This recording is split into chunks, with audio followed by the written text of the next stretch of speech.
उम्र भी आए तो आए कुरान की तासीर की बरकत से। हज़रत सिद्दीक़ अकबर ना अपने घर के सेन में बैठ के कुरान पाक पढ़ते थे तो रोया करते थे, रोते थे। मक्के के कुछ सरदार इकट्ठे होकर नबी करीम की बारगाह में गए, कहने लगे एक तो सिद्दीक़ अकबर को मना करें कि कुरान ऊंचा ना पढ़ा करें, और अगर ऊंचा पढ़ना है तो फिर इनसे कहें पढ़ के रोया ना करे।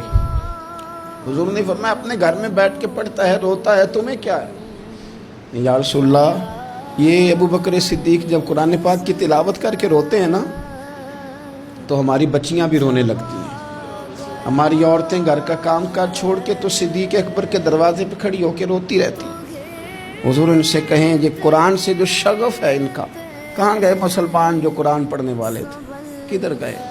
सारा कुछ ही हमारा मोबाइल ले गया।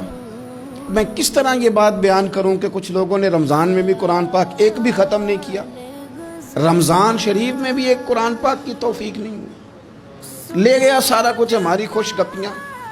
कमाल हो गई, हमने सोचा ही नहीं, फिक्र ही नहीं की। संगियों वापस आओ, कुरान पाक से प्यार करो, कुरान पाक से मोहब्बत करो, कुरान की तालीम हासिल करो।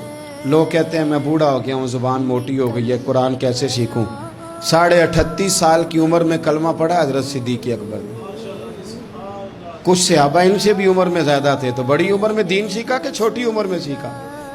हमें क्या हो गया है?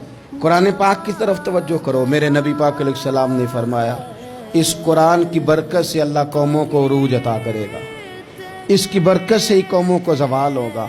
हज़रत आयशा सिद्दीक़ा कहती हैं हुजूर रात को नमाज की नियत बांधते थे तो एक ही आयत पढ़ते थे, सारी रात एक ही आयत पढ़ते रहते थे, रोते रहते थे। और जब हुजूर रोते थे तो जिस तरह हंडिया उबले तो आवाज़ आती है, इस तरह हुजूर के सीने से आवाज़ आती थी। जुबैर बिन मुतअम कहते हैं मैं बदर के कैदियों के बारे में बात करने आया हुजूर से, तो नबी पाक मगरब की जमात करा रहे थे। जब मैं मदीने पहुंचा तो मस्जिद नबवी के बाहर खड़े होके मैंने हुजूर की तिलावत सुनी। फरमाते बस मैं तो बात करने आया था ना, तो वो आयतें सुनी तो मुझे यूं लगा मुझ पे बिजलियां गिर रही।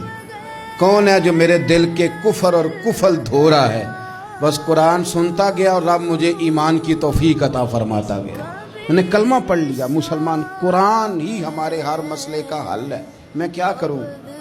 कुरान पढ़ते हैं हमारे यहाँ, पर कब्रों पे पढ़ा जाता है, पर ख़त्मों पे। क्या कुरान पाक का ये हक नहीं था कि वो शादी वाले दिन भी पढ़ा जाता? क्या कुरान पाक का ये हक नहीं था कि वो असेंबली में भी पढ़ा जाता?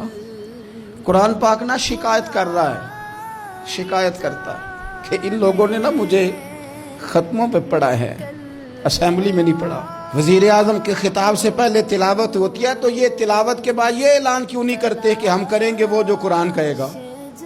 सदर के खिताब से पहले तिलावत कराते हो तो ये क्यों नहीं कहते कि अब होगा वो जो कुरान कह रहा है? असेंबली का इजलास तिलावत कुरान पाक से शुरू करते हो तो ये भी तो कहो ना कुरान के मुताबिक फैसले होंगे।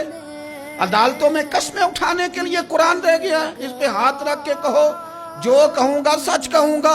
आज के बाद वकील भी हाथ रखे ना कुरान पाक पे, जज भी हाथ रखे कुरान पाक पे, गवाह भी रखे, मुल्जम भी रखे और मदई भी बताए कि इसने पर्चा सही दर्ज कराया, इसने सही दर्ज कराया, नाम सही लिखवाए, और ये सारे बताएं जज से लेकर मुल्जम तक कि हम फैसला वो करेंगे जो कुरान पाक ने हमें कहा है।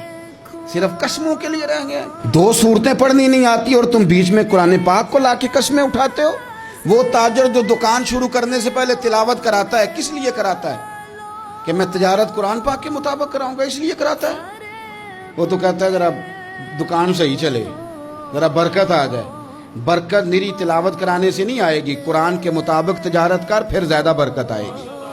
कुरान के मुताबिक कुरान के इल्म को आम किया जाए, कुरान के नूर को आम किया जाए, कुरान पाक के इदारे मजबूत किए जाएं।